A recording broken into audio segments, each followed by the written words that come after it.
New Karachi town में deputy director education के साथ जो खेल हुआ उसके साथ यानी कि वो फंसे थे, उसके बाद तो लंकाई ढा गई।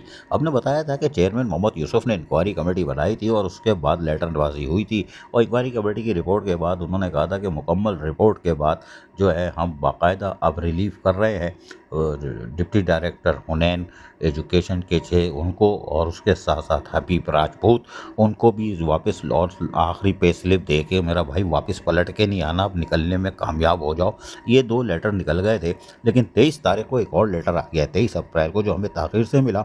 उसके अंदर बाकायदा एम्प्लाई नंबर लिखा हुआ है, फैसल सग़ीर सिद्दीकी B&R से ताल्लुक़ है, ग्रेड 17 हो गए, इनको प्रमोट हुए थे ये ग्रेड 18 में, और अब इनका प्रमोशन डेट थी 1/11/2023।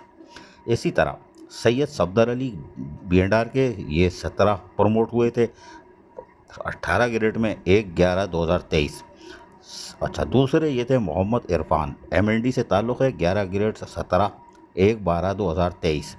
सलमान हैदर काज़मी सैनिटेशन से थे, ये इनका 11 था, 16 ग्रेड में प्रमोट हुए थे 1/11/2023। और सैयद अनवर अहमद एजुकेशन के थे, 11 ग्रेड के, 14 में प्रमोट हो गए थे 1 नवंबर 2024 को।